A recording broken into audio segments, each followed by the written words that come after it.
Subscribe करें discover Urdu knowledge को और साथ में मौजूद बेल आइकन को भी दबा दें ताकि हमारी हर नई आने वाली वीडियो की नोटिफिकेशन आपको सबसे पहले मिल सके। और साथ में हमारे ऑफिशियल फेसबुक पेज को भी फॉलो और लाइक करना मत भूलिएगा। मोहतरम नाजरीन, अस्सलामु अलैकुम।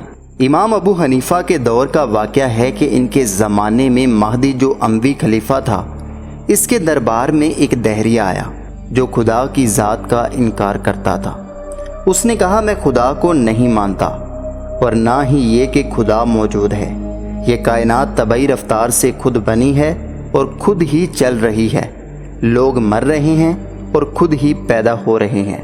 ये सब एक तबई कारखाना है, कोई बनाने वाला नहीं। ये सब इसका दावा था और इसने चैलेंज किया कि जो मुसलमानों में सबसे बड़ा आलम हो उसको मेरे मुकाबले में लाया जाए ताकि इससे बहस करूं, क्योंकि ये लोग गलती में मुब्तला हैं और अपनी ताकतों को ख्वामखा एक गैबी ताकत के ताबे कर दिया है जो सारे जहां को चला रही है। तो इस ज़माने में सबसे बड़े आलम इमाम अबू हनीफ़ा थे। मेहदी ने इमाम साहब के पास आदमी भेजा।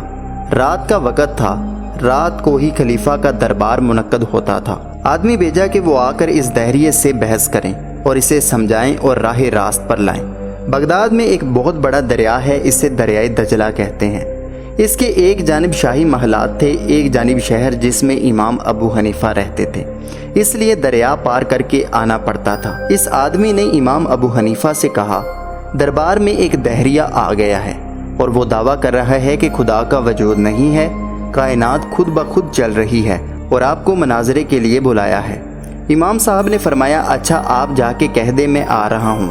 वो आदमी वापस आ गया और कहा कि इमाम साहब को खबर कर दी है और वो आने वाले हैं। दरबार लगा हुआ है, खलीफा, उमरा, वुज़रा सब के सब बैठे हुए थे और दहरिया भी बैठा हुआ था। सब इमाम साहब का इंतज़ार कर रहे थे मगर इमाम साहब नहीं आए। इंतज़ार करते करते 12 बज गए मगर इमाम साहब नहीं आए। दहरिये ने कहा, मालूम होता है इमाम साहब डर गए हैं और समझ गए हैं कि कोई बड़ा फ़लसफ़ी आया है। मैं इससे निमट नहीं सकूंगा, इसलिए वो अपने घर में छुप कर बैठ गए हैं। आप सब यकीन रखें मेरे मुकाबले में कोई नहीं आ सकता।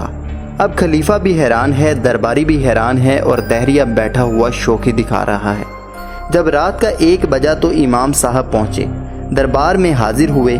खलीफा वक़्त ने ताज़ीम की जैसे उलमाए रुबानी की जाती है। तमाम दरबार खड़ा हो गया।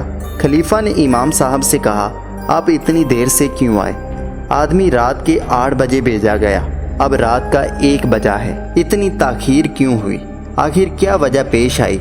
शाही हुक्म था, इसकी तामील जल्द होनी चाहिए थी, ना कि इसमें इतनी देर लगाई जाए। इमाम साहब ने फरमाया, अजीबो गरीब हादसा पेश आ गया जिसकी वजह से देर लगी और उम्र भर मैंने ऐसा वाक़या नहीं देखा था।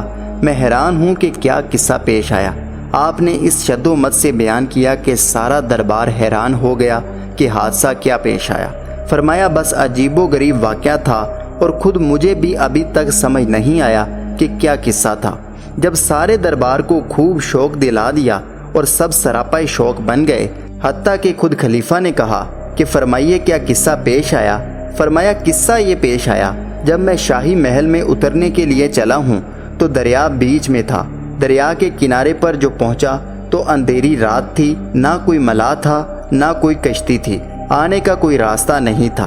मैं हैरान था कि दरिया को कैसे पार करूं। मैं परेशान खड़ा हुआ था कि मैंने ये हादसा देखा कि दरिया से खुद ब खुद लकड़ी के नहायत उम्दा बने हुए तख्ते निकलने शुरू हुए और एक के बाद एक निकलते चले आ रहे थे। मैं हैरानगी से देख रहा था कि या अल्लाह, दरिया में से मोती निकल सकता है, मछली निकल सकती है, मगर ये बने बनाए तख्ते कहाँ से आए हैं?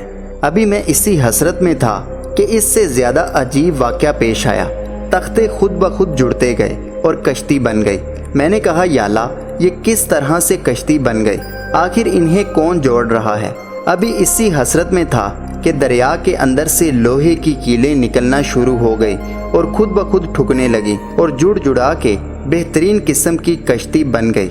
मैं हैरत में था कि ये क्या मुआजरा है। ये तख्ते जो जुड़े हुए थे, इनकी दर्जों से पानी अंदर घुस रहा था। फिर दरिया के अंदर से खुद ब खुद एक रोगन निकलना शुरू हुआ और इन दर्जों में वो भरना शुरू हुआ, जिससे पानी अंदर घुसना बंद हो गया। अभी मैं इस हैरत में था कि वो कश्ती खुद ब खुद मेरी तरफ बढ़ने लगी और किनारे पे आकर झुक गई, जैसे मुझे सवार करना चाहती हो। मैं भी बैठ गया। वो खुद ब खुद चली और मुझे लेकर रवाना हो गई। पानी इधर जा रहा था, कश्ती खुद ब खुद उधर जा रही थी। मैं हैरान था कि आखिर पानी के बहाव के खिलाफ इसे कौन चला रहा है। यहाँ तक कि कश्ती शाही महल के करीब किनारे पर पहुँच गई और झुक गई ताकि मैं उतर सकूं। मैं आराम से उतर गया। फिर मेरे देखते देखते कश्ती गायब हो गई। घंटा भर इस किनारे पर और घंटा भर उस किनारे पर मैं सोचता रहा कि ये क्या किस्सा था। ये वो वजह थी जिससे आने में कई घंटे लग गए। अब तक समझ में नहीं आया कि क्या मुआजरा था और मैं अमीर दरबार से मुआफ़ी चाहता हूँ कि 8 बजे बुलाया गया और मैं 1 बजे पहुँचा हूँ। दहरिये ने कहा, इमाम साहब, मैंने तो ये सुना था कि आप बड़े आलम हैं, बड़े दानिशमंद हैं और फाजिलमंद आदमी हैं, मगर आप बच्चों जैसी बात कर रहे हैं। भला ये कैसे मुमकिन है कि दरिया से खुद तख्ते निकल आएँ, खुद ही जुड़ जाएँ, खुद कीले ठुक जाएँ, खुद ही रोगन लग जाए, खुद ही कश्ती आपके पास आके झुक जाए और इस पर बैठ जाएं, वो खुद ही लेकर चले और खुद ही आपको किनारे पर पहुंचा दे। ये कोई अकल में आने वाली बात है? मैं तो आपको बड़ा दानिशमंद आलम समझता था। इमाम का लक़ब है और बातें कर रहे हैं बच्चों वाली, नादानों वाली। ये कैसे मुमकिन है? कोई कश्ती बनाने वाला नहीं मगर बन गई, कोई कीले ठोकने वाला नहीं मगर कीले ठुक गई, कोई रोगन भरने वाला नहीं मगर खुद ही भर गया, कोई चलाने वाला मला नहीं खुद ही चल पड़ी, कोई समझाने वाला नहीं खुद ही समझ गई कि मुझे शाही महल जाना है। ये अकल में आने वाली बात है? इमाम साहब ने फरमाया, अच्छा ये बात नादानी और बेवकूफ़ी की है। उसने कहा, जी हाँ। इमाम साहब ने कहा, एक कश्ती बगैर बनाने वाले के बन ना सके, बगैर चलाने वाले के चल ना सके, और ये इतना बड़ा जहां जिसकी छत आसमान है, जिसका फर्श ज़मीन है, जिसकी फ़ज़ा में लाखों जानवर हैं, सब कुछ खुद ब खुद कैसे बन गया? कैसे खुद ब खुद चल रहा है? सूरज भी चांद भी कैसे खुद ब खुद चल रहे हैं? और ये कोई अकल में आने वाली बात है कि एक मामूली कश्ती जिसे इंसान बना सकता है, ये बगैर बनाने वाले के ना बने और इतना बड़ा जहां खुद बन जाए? इंसान के बस में है कि वो खुद ब खुद बन जाए? तो तुम्हारी अकल बच्चों जैसी है या मेरी अकल बच्चों जैसी है?